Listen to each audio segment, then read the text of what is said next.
Et salut à toutes et tous. Aujourd'hui, on se retrouve pour une rediff de live. Parce que oui, bah oui, aujourd'hui, maintenant, je fais des lives tous les mardis à 18h30, aujourd'hui sur TikTok. Mais à l'avenir, j'espère que ça évoluera vers la plateforme Twitch qui a quand même un confort de visionnage bien supérieur au confort qu'on peut avoir sur des plateformes type format portrait. Pour ceux que ça intéresse, hein, les liens sont dans la description. Cette rediff, c'est une analyse rhétorique d'un échange qu'il y a eu sur Europe 1 entre Pascal Praud et Hugo Clément. Hein, c'est un peu le choc de plusieurs mondes et ils ont discuté dans cette première partie de réchauffement climatique et de glyphosate. Je parle de première partie parce que je sais que vous êtes habitués sur ma chaîne à des contenus courts, donc je me suis dit qu'une vidéo qui faisait plus d'une demi-heure, ça allait être un peu compliqué.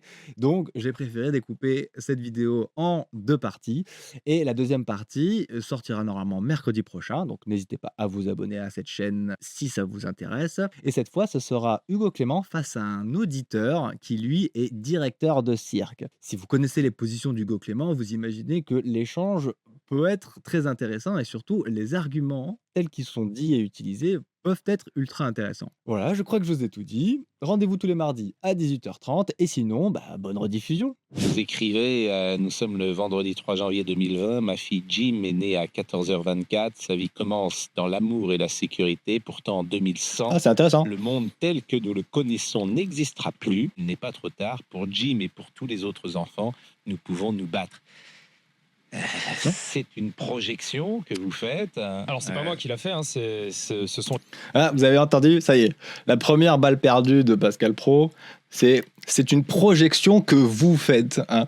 Il attribue que dans le bouquin, il parle de ça, c'est comme si c'était la théorie de Hugo Clément qu'en 2100, le monde qu'on a connu n'existera.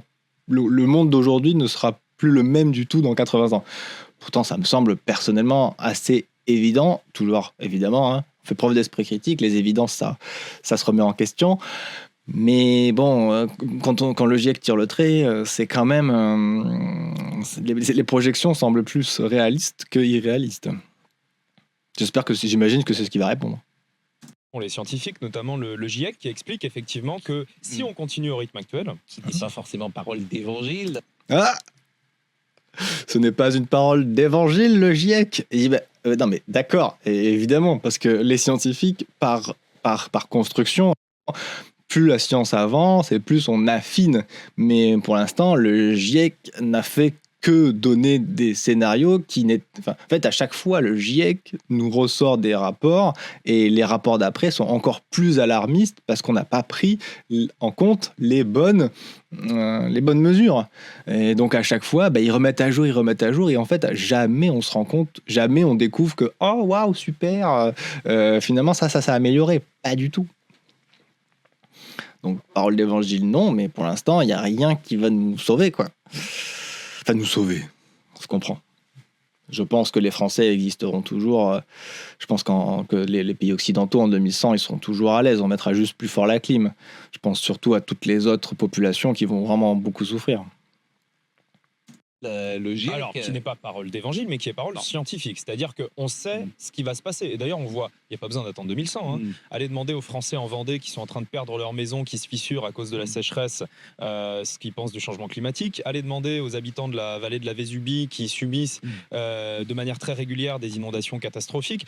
On voit ce qui est en train de se passer, y compris en France. On voit ce qui nous touche. On n'a pas besoin d'attendre 2100. Mais c'est vrai que ce que disent les scientifiques, c'est que si on continue au rythme où on va actuellement, avec un réchauffement qui dépassera probablement les plus 3, plus 4 degrés, on sera dans un monde inhospitalier, on sera dans un monde où certaines zones ne seront tout simplement... Alors, je fais une petite pause là, parce que c'est vachement intéressant. Là, justement, son propos, et on sent qu'il est vraiment très, très bien rodé.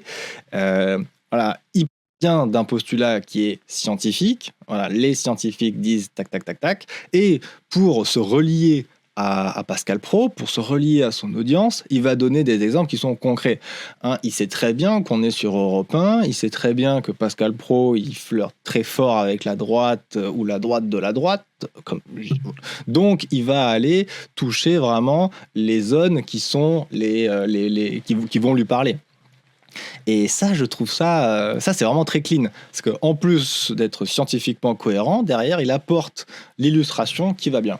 Avec les conséquences qu'on connaît ensuite, notamment des vagues de migration massive, de gens qui quitteront des pays devenus... Ça aussi, c'est bien joué.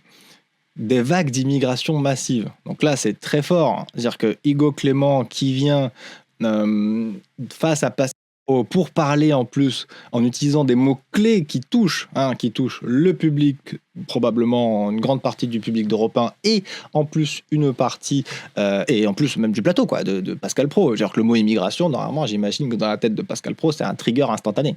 Donc ça devrait le toucher.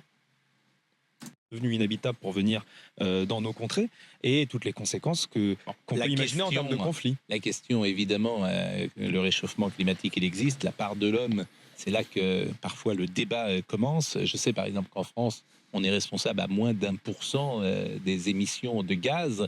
Donc si notre comportement change, est-ce que par exemple, pour reprendre votre exemple de la maison de la Vendée, est-ce que cette maison sera moins fissurée ou pas?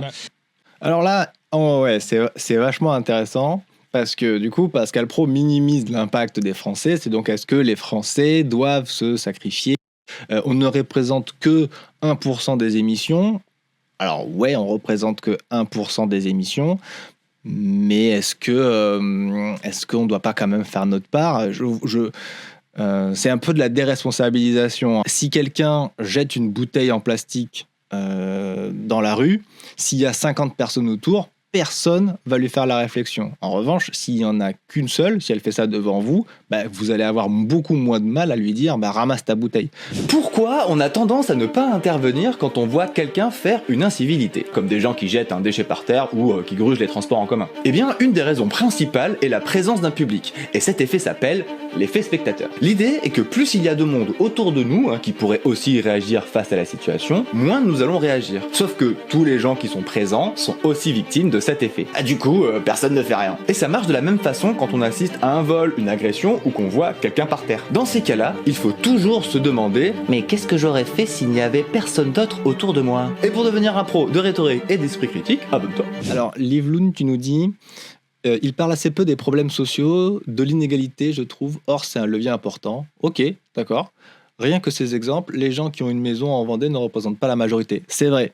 Alors, je suis complètement d'accord, mais il faut remettre ça dans le contexte. Alors, attention, je ne connais pas toute la rhétorique de Hugo Clément, mais il sait qu'il est sur Europe 1. Il sait qu'il va parler à des gens qui sont probablement un peu plus de droite. Et donc, a priori, plus propriétaire, il doit adapter sa rhétorique en fonction de son public pour le toucher. Peut-être que quand il débat ou quand il discute, si par exemple, faudrait l'écouter par exemple sur France Inter, faudrait qu'à l'occasion, ça pourrait être intéressant à écouter. Peut-être que là, il généralise et il va chercher des exemples qui sont beaucoup plus à gauche. Mais en même temps, est-ce vraiment utile, tu vois, je réfléchis en parlant, mais est-ce vraiment utile d'aller essayer de convaincre les gens de gauche que l'écologie c'est important? J'ai l'impression que c'est quand même acté à gauche que l'écologie c'est important. C'est ça qui est toujours difficile à mettre en place. Et puis quelle solution? Est-ce que vous pensez que l'homme, parce que c'est une forme de folie, peut-être, et on l'a vu aussi avec le Covid, est-ce que l'homme peut se battre pour changer la nature? Quand vous dites la France, on est 1% des émissions de gaz à effet de serre, c'est vrai, aujourd'hui on est 1% des émissions de gaz à effet de serre. Le climat, c'est un phénomène mondial, donc on a besoin d'avoir une action mondiale pour agir dessus. Et moi, ce que je dis dans cette BD, c'est que sur la biodiversité, c'est-à-dire sur ce qu'on fait de nos rivières, nos forêts, nos eaux territoriales, quels pesticides on autorise ou pas, chez nous, pas en Chine, pas aux États-Unis, chez nous. Ça, c'est nous qui décidons. On n'a pas besoin d'attendre ce que les Chinois ou les Américains en pensent pour mettre en place des réglementations. Quand on autorise des produits qui multiplient le risque de cancer, notamment de cancer pédiatrique, et on sait que c'est un gros problème dans certaines régions, c'est nous qui le décidons, c'est pas les Chinois. Quand on autorise des chalutiers industriels hollandais qui font 150 mètres de long à venir piller nos eaux territoriales au détriment des petits pêcheurs artisans français, c'est nous qui le décidons. Voilà, là c'est fort aussi. C'est fort aussi. Tiens, il a encore cette rhétorique là, nos petits artisans, pêcheurs français. Ça parle vraiment à la droite, surtout à l'extrême droite. Il est balèze, toujours, d'aller taper comme ça. Il a plein de beaux exemples qui convainc et qui touchent. Alors, lors du Covid, on a bien réduit nos émissions de CO2, Black Bear. lors du Covid, on a bien réduit nos émissions de CO2. Si on est obligé, on le fera à niveau mondial. Ouais, ben, en fait, ça, c'est un petit peu ce que dit Jean Covici tout le temps. C'est que de toute façon, on n'a pas le choix. C'est en gros, est-ce qu'on va dans le mur à 130 km/h ou est-ce qu'on y va à 90 ou 80 km/h. Donc en y allant, en y allant progressivement. Et c'est maintenant qu'il faut prendre des décisions pour être certain de ne pas prendre le mur, parce que le Covid, en fait c'est bête, hein, mais ça aurait pu beaucoup mieux se passer si on s'était organisé, tu vois, si on s'était posé et qu'on avait analysé la situation, si on avait mis en place les protocoles, bah, derrière le Covid ça se serait probablement mieux passé. Alors après j'imagine que si la Chine avait un poil communiqué un peu plus en amont en disant que c'était une catastrophe, peut-être que ça se serait aussi encore mieux passé. Mais bon, ça c'est encore un autre débat. Décidons, ce ne sont pas les Chinois. Donc avant de regarder ce que les autres font, il faut aussi qu'on regarde à l'intérieur de nos frontières ce qu'on veut faire nous de notre pays. Mais vous voyez, et c'est... Ouais, c'est vachement bien. Qu'est-ce qu'on veut faire de notre pays? Qu'est-ce qu'on veut créer? Et voilà, arrêtons d'aller critiquer le voisin. Peut-être que déjà, soyons clean chez nous. Hein, même si déjà, surtout que je trouve qu'il y a énormément de débats encore sur l'énergie, tout ça, oui c'est bon, on est clean au niveau électricité, c'est plus un sujet. Sujet suivant, sujet suivant, voilà, l'agriculture, que nos agriculteurs puissent vivre dans des conditions décentes, mais qu'en échange aussi on préserve la biodiversité, etc. etc. quoi. Chaque pays doit travailler sur ses propres problématiques et pour qu'ensemble on aille au bon endroit. Je pense que c'est intéressant aussi d'être un exemple pour les autres en termes de soft power. Mais clairement, c'est ultra important. C'est ultra important. Et surtout de se dire, tiens, j'ai réussi à le faire. Il y a des pays qui ont réussi à le faire, donc je vais m'inspirer d'eux pour faire pareil chez moi. Et ça, pour le coup, ça peut être aussi quelque chose d'assez puissant. Et là, c'est très difficile, puisque vous avez une connaissance, bien sûr, sur ces sujets-là que je n'ai pas, et ça m'arrive d'échanger avec des agriculteurs. Ah, c'est hyper intéressant. Pascal, vous voyez, moi, le Pascal Pro que je connais habituellement, dans les clichés que j'ai des extraits de ça, il n'est pas du tout aussi modéré. Hein. Il n'est pas aussi modéré. Mais prenons l'exemple du glyphosate. Je n'arrive pas à avoir une idée définitive sur ce produit. Bah, c'est un sujet qui est très compliqué. Bah oui, mais alors les agriculteurs... Alors ouais, le glyphosate, excellent sujet encore. Pareil, j'étais persuadé que Pascal Pro était au taquet pro-glyphosate, mais je le trouve vachement modéré et c'est hyper intéressant. Disent, bah évidemment, j'ai besoin du glyphosate parce qu'autrement, mes cultures, je ne peux pas les produire convenablement. Je pense que la nature, globalement, faut la domestiquer parce qu'autrement, ça peut être très compliqué pour eux. Ils ont besoin d'être domestiqués. Et je n'arrive pas à savoir si ce produit est nocif ou pas. Je ne sais pas si vous avez un avis définitif. C'est normal, Pascal, parce que vous êtes victime de l'intoxication des lobbies de l'agro-industrie et de l'agrochimie. Vous êtes victime de l'intoxication des lobbies de l'agrochimie, nana. C'est beau quand même. C'est une super formulation. À mon avis, c'est pas la fois qu'il la sort celle-là. Vous êtes, mais je crois que je vais la garder celle-là. Vous êtes victime de l'intoxication. Hein, c'est un peu comme quelqu'un qui se bat pour protéger les forêts et qui se retrouve abattu. J'ai repris la vanne d'un sur le front. Alors, Levloun, tu nous dis, il y a vraiment un mythe de la nature mal ordonnée et un besoin de propreté des hommes. Ouais, c'est assez fou, alors qu'en fait, alors là, à l'époque, j'avais pas mal bossé sur les concepts de permaculture.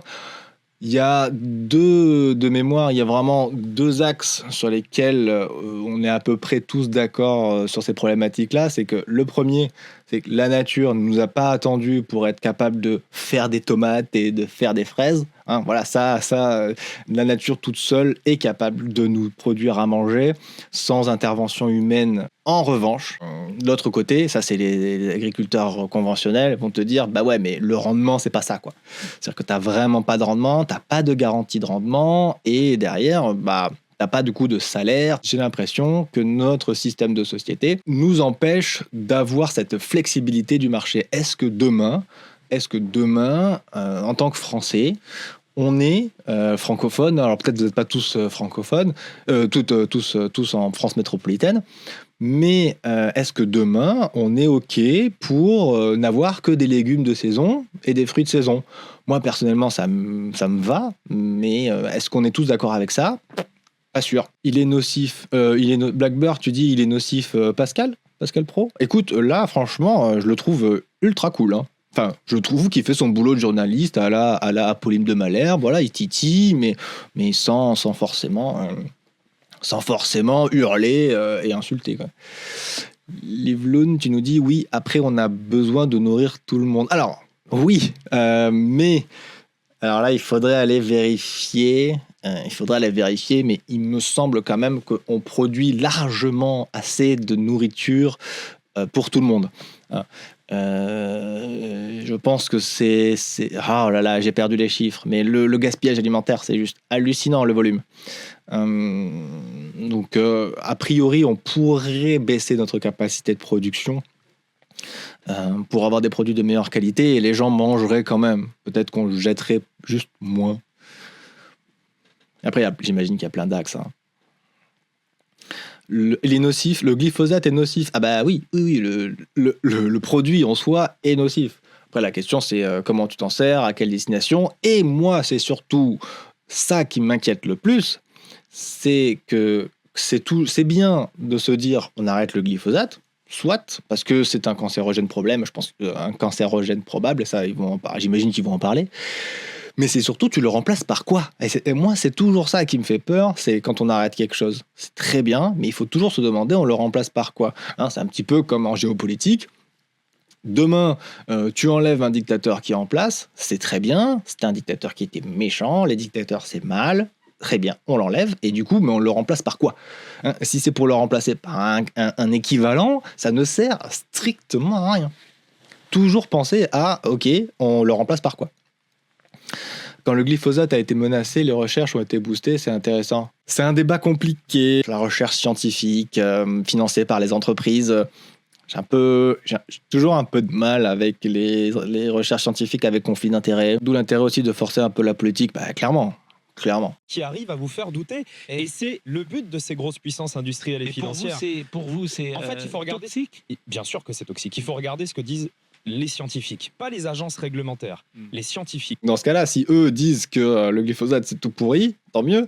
Mais c'est un petit peu comme moi qui vais faire. Regardez, c'est un petit peu si moi je ne faisais que des vidéos où je critique les gens. Hein, si je ne faisais que des vidéos pour dire regardez la rhétorique de lui, il dit n'importe quoi, regardez, il dit des arguments fallacieux, blablabla. Si je faisais ça tout le temps, ça n'aurait strictement aucun intérêt. Il faut derrière aussi que j'apporte de la plus-value. Et donc, quand on a un labo de recherche, c'est bien de dire que le glyphosate, c'est mal. Ok, on a fait des études, c'est mal. Mais derrière, et la plupart des chercheurs le font, hein, c'est de se dire, tiens, mon étude, quel impact elle va avoir sur le public? Parce que si demain, on vient dire, non, on arrête le glyphosate, c'est super grave, ben, on le remplace par quoi? Juste, c'est quoi l'analyse de l'existence? C'est quoi l'état de l'art aujourd'hui sur les herbicides pour éviter la prolifération des mauvaises herbes. Il y a des alternatives, mais l'argent, c'est toujours le nerf de la guerre. Oui. Et j'imagine en plus qu'il doit y avoir des effets d'échelle, et j'imagine aussi, attention, à vérifier, tout ce que je raconte, c'est toujours à aller vérifier, je réfléchis à chaud, mais j'imagine que Monsanto doit avoir des brevets pour le produit, et donc il doit avoir un intérêt fort à ce que... En plus, j'imagine que les graines Monsanto sont optimisées pour bien réagir face au glyphosate, etc. Ce qui semble logique, hein. On a industrialisé et dominé le vivant, donc tout est optimisé. Le remplacer par rien, c'est pas une alternative, c'est mieux qu'un cancer. Alors, ouais, tu as raison. Probablement, mais le remplacer par rien, je pense pas que ça soit possible. En tout cas, si on veut conserver les rendements qu'on a aujourd'hui. Mario qui nous dit peut-être ne pas le remplacer, des solutions existent à plus petite échelle. Le problème, c'est notre conso. Ouais, bah alors ça, c'est ce que je disais ce que je disais tout à l'heure, c'est que oui, on pourrait très bien avoir des agricultures qui n'ont pas besoin d'herbicides, mais derrière, comment fait-on pour accepter que le marché produira moins de denrées. Et surtout, ça veut dire que c'est que des légumes et fruits de saison. Ça veut dire qu'on peut accepter que certains rayons soient vides de temps en temps. Si tous les Français sont chauds pour ça, carrément, pourquoi pas ? Je vois pas le... Personnellement, personnellement, ça ne me gênerait pas du tout. Hein. Je trouve ça même frustrant que ce soit pas une évidence que les produits de saison, que ce soit obligatoire, que ce soit que ça qui soit dans les rayons. Pourquoi avoir besoin des tomates en hiver ? Je ne suis pas sûr.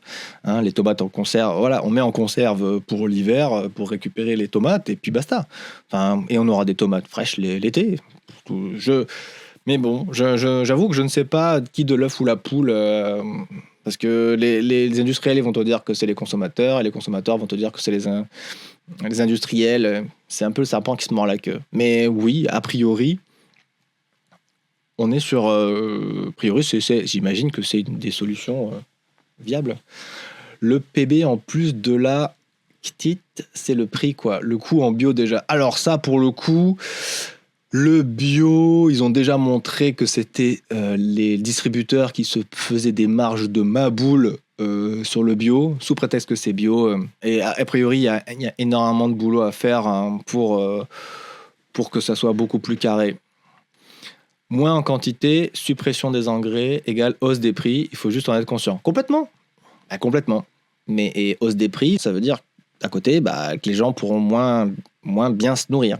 Donc là, pour le coup, est-ce que ça va pas créer une paupérisation de notre société ? Est-ce qu'on va pas faire mal aux plus pauvres à cause de ça ? Et du coup, ce genre d'impact qu'il faut clairement identifier. Et c'est d'ailleurs là où Livloun, par rapport à ce que tu disais tout à l'heure, je te rejoins, c'est que est-ce que Hugo Clément rassure les gens en disant on peut le faire à un prix raisonnable ? J'imagine que l'extrême droite serait assez sensible à ce genre d'argument. Est-ce qu'on va pas appauvrir encore plus les gens qui le sont déjà ? Yellow qui nous dit « Faut-il promouvoir le localisme à tout prix ?» Local, c'est bien, mais c'est pas alors déjà, c'est pas forcément plus écologique, pour plein de raisons. J'ai pas forcément le temps de m'étaler ici, mais allez, je prends un exemple. Un légume qui a poussé en saison en Afrique, sans très peu d'engrais, sans pesticides, sans rien, c'est pas son trajet en avion ça représente 5-10% grand max du coût CO2.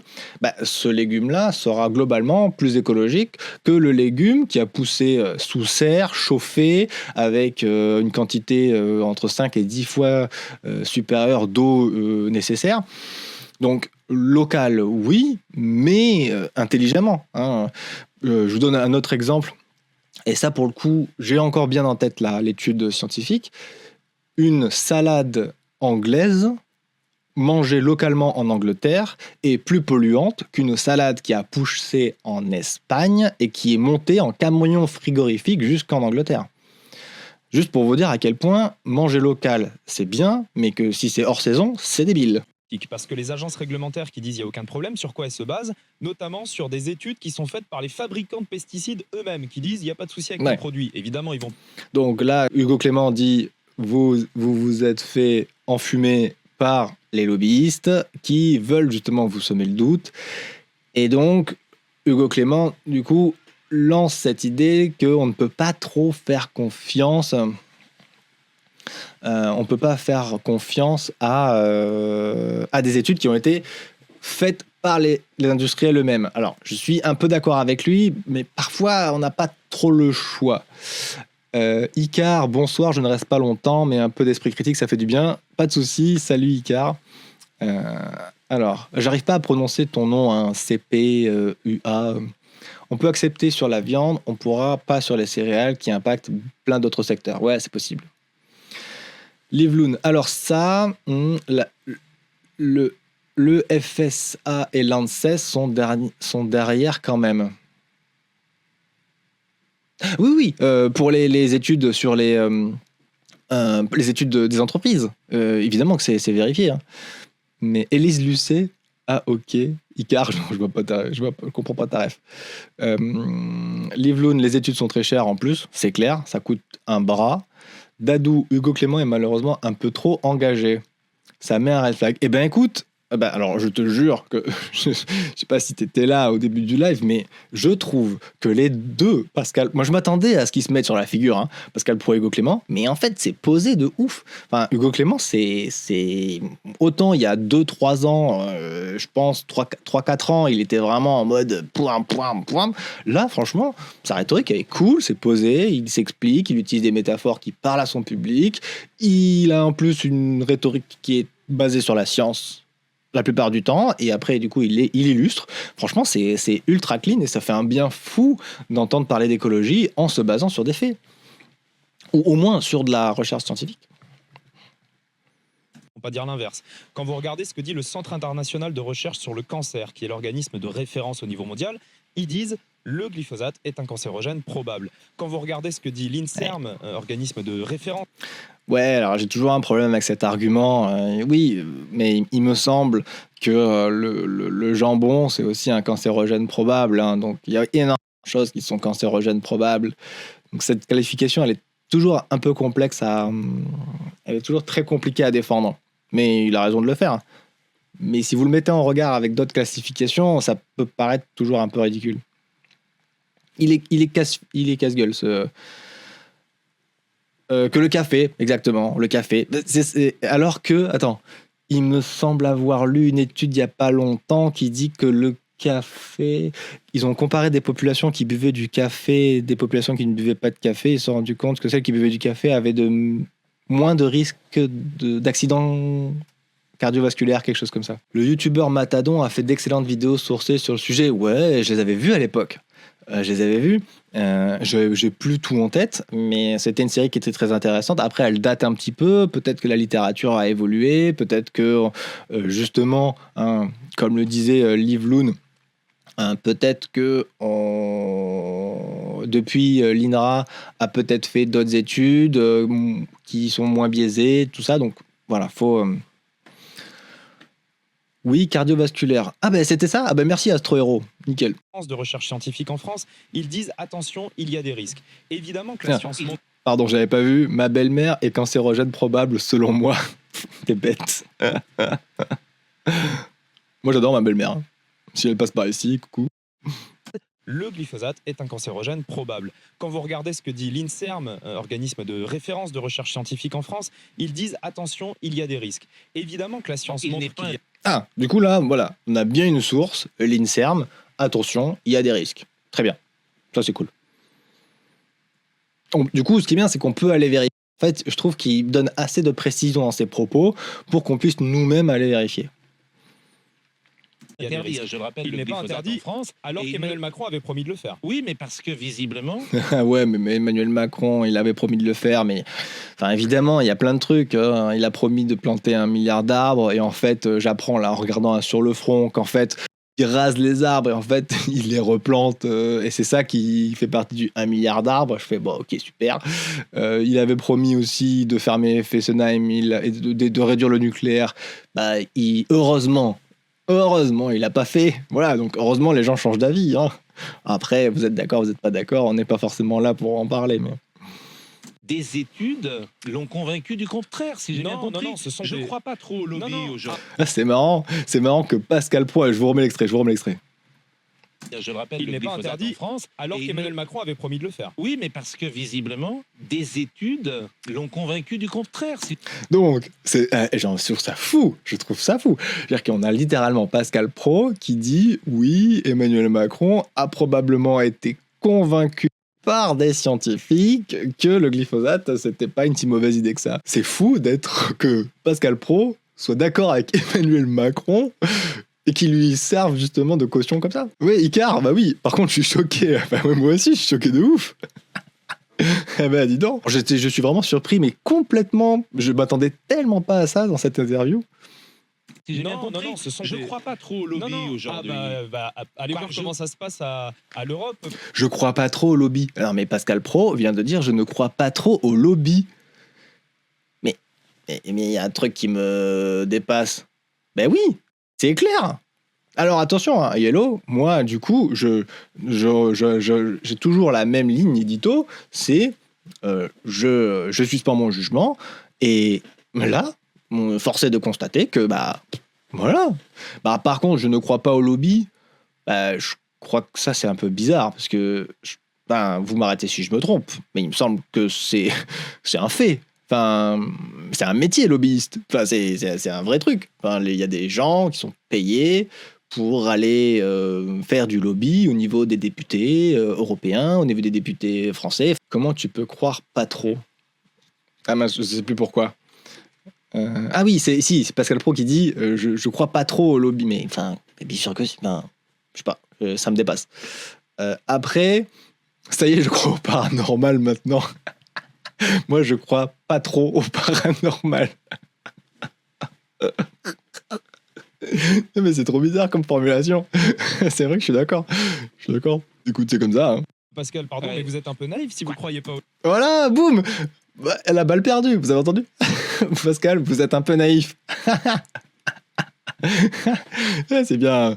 Ah, mais c'est bien le relever. C'est bien de le relever. Et en plus, vous avez vu, hein, c'est pas vous êtes bête, nanana, nanana. Je trouve que cette formulation-là, je vais m'arrêter 10 secondes dessus. Vous êtes un peu naïf, je la trouve bonne pour justement laisser une porte de sortie à la personne.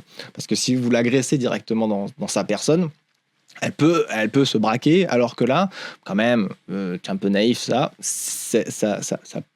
peut peut-être marcher, hein, comme dirait... voilà, c'est exactement ce que tu dis, c'est subtil pour décrédibiliser. C'est pas mal parce que ça, je trouve que c'est quand même un pic, mais qui est en deçà de l'insulte qu'on pourrait avoir sur la chaîne d'information là où officie Pascal, quoi.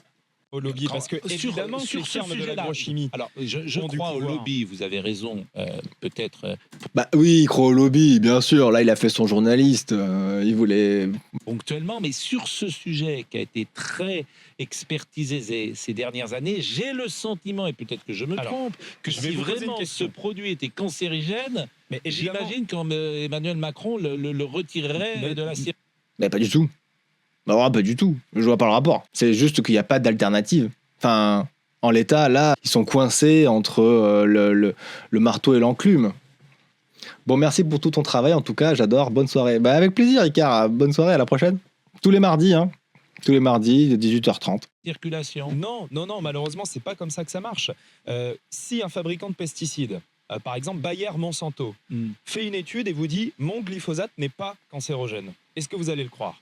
Non. Bon, voilà, et c'est ce qui se passe. Donc, quand vous regardez ce que les Je veux scientifiques des font, experts. voilà, les experts, Excellent. Blackbird, le chlordécone utilisé en Martinique a été utilisé en sachant qu'il était cancérigène. Donc bon, moi, alors attention, j'ai quand même un postulat. Si vous ne me suivez pas depuis longtemps, vous le savez peut-être pas, mais je suis convaincu que le pouvoir politique, c'est très très très compliqué. Justement parce que vous devez être tout le temps en train de faire le moins pire. Et ça, on a énormément de mal en tant que citoyen à prendre conscience de qu'est-ce que c'est le moins pire. C'est quoi la solution alternative? C'est quoi? Ça va être le prix. C'est tout un embranchement de décisions qu'il faut prendre. Si l'objectif, c'était pas de seulement être réélu, peut-être qu'il pourrait faire des choses. Il n'y a pas forcément que de la malhonnêteté en politique, j'en suis à peu près persuadé. les experts Des gens scientifiques, indépendants. par exemple, Je veux les des gens chercheurs, indépendants. les chercheurs de l'INRA, qui est un organisme qui fait référence en France sur l'agronomie, qui ont conduit des études sur le glyphosate, disent qu'il y a un risque très important. Donc la question c'est, qu'est-ce qu'on fait? Est-ce qu'on fait passer d'abord la santé des Français ou est-ce qu'on fait passer d'abord des intérêts économiques, qui d'ailleurs souvent ne sont pas des intérêts économiques français, puisque les principaux fabricants de pesticides ne sont pas français. C'est ça la question qui se pose, et aujourd'hui malheureusement le politique fait souvent le choix de l'économie, du business, avant de faire passer la santé. Et là, c'est marrant, hein, encore une fois, ça fait le business de pas les Français. Oui, toujours, on sent qu'on est sur plutôt avec un public de droite, donc venir aller chercher toujours la conviction de se dire, vous voyez, quand vous êtes pro-glyphosate, vous faites gagner de l'argent à quelqu'un d'autre qu'un Français. C'est costaud hein, comme argumentaire. C'est intéressant. Les parapotes, comme dit Cyrus North, moi j'aime bien ça. C'était grave cool. Merci à vous toutes et tous d'avoir été là. Merci d'avoir participé, c'était très sympa. Je vous donne rendez-vous mardi prochain, 18h30. Allez, si vous n'êtes pas abonné, abonnez-vous. Et puis je vous dis à mardi prochain. Pour ma part, c'est ciao.